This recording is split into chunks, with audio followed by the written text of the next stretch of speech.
ఇక ఆగస్టు 15 నుంచి తెలంగాణలో కూడా పెన్షన్లకి కొత్త పెన్షన్లు మంజూరు చేసే అవకాశం కనిపిస్తుంది. అదేవిధంగా చూసుకున్నట్టయితే మరో 2.25 లక్షల మందికి కూడా పెన్షన్లు మంజూరు చేయనున్నారు. అదేవిధంగా ఇందిరమ్మ ఇళ్లకు సంబంధించి కొత్తగా 4 లక్షల ఇళ్లకు ఉచిత విద్యుత్ ఇచ్చే అవకాశం కూడా కనిపిస్తుంది. ఇక ఇదే అంశానికి సంబంధించి పూర్తి డీటెయిల్స్ మా ప్రతినిధి సోమేష్ అందిస్తారు. సోమేష్. విజయ తెలంగాణ ప్రభుత్వం మరో కీలక నిర్ణయాలకైతే శ్రీకారం చుట్టిందని కూడా చెప్పుకోవచ్చు. ఆగస్టు 15 అంటే ఈ నెల 15న రాష్ట్రంలో కొత్తగా 2,25,000 మందికి అయితే చేయుత పెన్షన్లు మంజూరు చేయడంలో కూడా ప్రభుత్వం అయితే ప్రకటించిందని కూడా చెప్పుకోవచ్చు. ఇక అదే రోజు కొత్తగా 4 లక్షల ఇళ్లకు ఉచిత విద్యుత్ అందించే కార్యక్రమాన్ని కూడా ఇటు ప్రభుత్వం అయితే శ్రీకారం చుట్టనుందని కూడా చెప్పుకోవచ్చు. ఇక అలాగే 5 లక్షల మందికి సిలిండర్ సబ్సిడీ ప్రయోజనం కూడా కల్పించినట్లు కూడా మనకి తెలుస్తుంది. ఇక ముఖ్యంగా ఈ నెల 15న సనత్ నగర్ టిమ్స్ ఆసుపత్రిని అయితే ప్రభుత్వం ప్రారంభించనున్నట్లు కూడా మనం చెప్పుకోవచ్చు.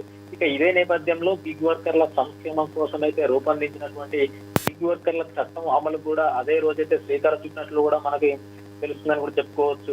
ఇక ఈ పేదల సొంతింటి కలను అయితే నెరవేర్చే దిశగా ఇందిరమ్మ టవర్ల నిర్మాణానికి వచ్చే నెలలో శంకుస్థాపన చేయట్లు కూడా ప్రభుత్వం అయితే వెల్లడించినట్టు చెప్తున్నారు. ఇక మొత్తంగా చూసుకున్నట్లయితే ఈ నెల 15న అయితే సంక్షేమం, వైద్యం, ఉచితం, అలాగే విద్యుత్, గ్యాస్ సబ్సిడీతో పాటు ఉద్యోగుల సంక్షేమానికి కూడా సంబంధించినటువంటి పలు కీలక కార్యక్రమాలకైతే ప్రభుత్వం శ్రీకారం చుట్టనున్నట్టు కూడా మనం చెప్పుకోవచ్చు. Vijaya. Right, thank you Somesh.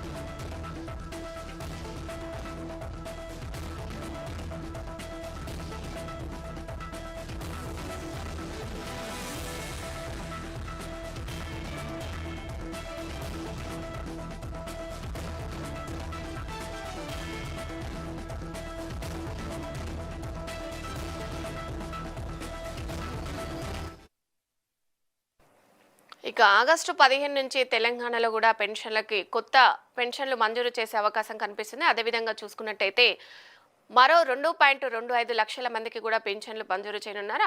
అదేవిధంగా ఇందిరమ్మ ఇళ్లకు సంబంధించి కొత్తగా 4 లక్షల ఇళ్లకు ఉచిత విద్యుత్ ఇచ్చే అవకాశం కూడా కనిపిస్తుంది. ఇక ఇదే అంశానికి సంబంధించి పూర్తి డీటెయిల్స్ మా ప్రతినిధి సోమేష్ అందిస్తారు. సోమేష్.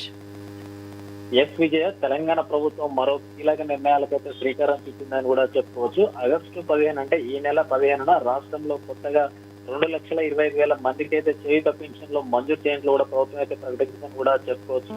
ఇక అదే రోజు కొత్తగా 4 లక్షల ఇళ్లకు ఉచిత విద్యుత్ అందించే కార్యక్రమాన్ని కూడా ఇటు ప్రభుత్వం అయితే శ్రీకారం చుట్టనుందని కూడా చెప్పుకోవచ్చు. ఇక అలాగే 5 లక్షల మందికి సిలిండర్ సబ్సిడీ ప్రయోజనం కూడా కల్పించినట్లు కూడా మనకి తెలుస్తుంది. ఇక ముఖ్యంగా ఈ నెల 15న సనత్ నగర్ టిమ్స్ ఆసుపత్రిని అయితే ప్రభుత్వం ప్రారంభించనున్నట్లు కూడా మనం చెప్పుకోవచ్చు. ఇక ఇదే నేపథ్యంలో గిగ్ వర్కర్ల సంక్షేమం కోసం అయితే రూపొందించినటువంటి గిగ్ వర్కర్ల చట్టం అమలు కూడా అదే రోజైతే శ్రీకారం చుట్టినట్లు కూడా మనకి తెలుస్తుందని కూడా చెప్పుకోవచ్చు. ఇక ఈ పేదల సొంతింటి కలను అయితే నెరవేర్చే దిశగా ఇందిరమ్మ టవర్ల నిర్మాణానికి వచ్చే నెలలో శంకుస్థాపన చేయట్లు కూడా ప్రభుత్వం అయితే వెల్లడించినట్టు చెప్తున్నారు. ఇక మొత్తంగా చూసుకున్నట్లయితే ఈ నెల 15న అయితే సంక్షేమం, వైద్యం, ఉచితం, అలాగే విద్యుత్, గ్యాస్ సబ్సిడీతో పాటు ఉద్యోగుల సంక్షేమానికి కూడా సంబంధించినటువంటి పలు కీలక కార్యక్రమాలకైతే ప్రభుత్వం శ్రీకారం చుట్టనున్నట్టు కూడా మనం చెప్పుకోవచ్చు. Vijaya. Right, thank you Somesh.